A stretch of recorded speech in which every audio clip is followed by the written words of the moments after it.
আসসালামু আলাইকুম গাইস, আপনারা সবাই কেমন আছেন? আমি আল্লাহর রহমতে ভালো আছি। আজকে এখানে অনেক সামান আসছে, দেখতেই তো পারতেছেন যে কেমন করে কাজ করতে হয়। তবুও বাড়ির লোকেরা বোঝে না। বাড়ির লোকেরা কয় টাকা দাও, টাকা দাও, টাকা দাও। আমরা প্রবাসীরা এমনই। এত কষ্ট করে কাজ করি, 10-12 ঘন্টা ডিউটি করি, বাসায় যাই। কত কষ্ট। দেখেন কত সামান আসছে, সব সামান এগুলো গোছাইতে হবে। সব সামান এগুলো গোছাইতে হবে। তো দেখেন আমি কেমন করে গোছাই।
কি বলবো ভাই বোনেরা, প্রবাস প্রবাস এমনই, প্রবাস এমনই এমনই করতে হয়। প্রবাস এমনই করতে হয়।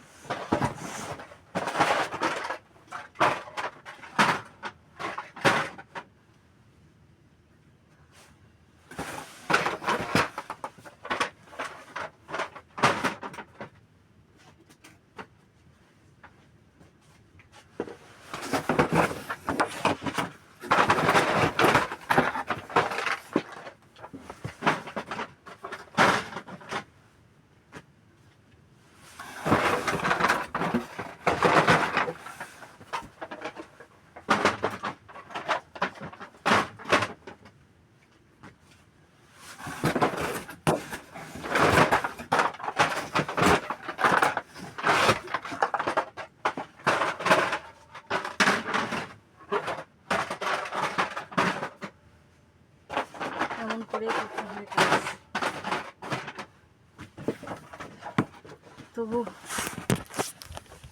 তবুও বাড়ির লোকেরা বলে যে আমরা খুব সুখে আছি, শান্তিতে আছি, লাখ লাখ টাকা বেতন পাই, মাস গেলে 2-3বার করে বেতন পাই, হসপিটালে ডিউটি করি।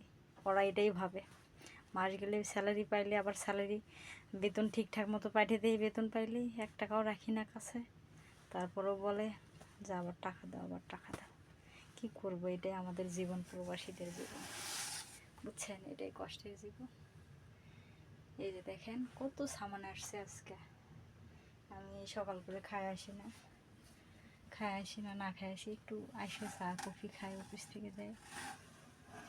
আমি জানি না যে আজকে এত সামান আসবে, তাহলে হয়তো বা কিছু একটু খাই আসতাম। খুব কষ্ট হচ্ছে, অনেক কষ্ট হচ্ছে, তারপরে করতে হচ্ছে। শরীরটা একটু বেশি একটা ভালো না, মন মানসিকতা খারাপ। বাড়ি থেকে যদি এরকম টাকার চাপ দেয় তাহলে কি মন মানসিকতা ঠিক থাকে? তো হোক, আমরা যারা প্রবাসী আছি, আল্লাহ আমাদেরকে ভালোবাসবে, আল্লাহ ভালোবাসে। ঠিক আছে ভাইয়া, ঠিক আছে গাইস। আমার কথাগুলো ভালো লাগলে, আমার ভিডিওগুলো ভালো লাগলে আমার লাইক কমেন্ট করে আমার পাশে থাকবেন ইনশাল্লাহ। আর দয়া করে আমাকে একটু সাপোর্ট করবেন ইনশাল্লাহ। আসসালামু আলাইকুম।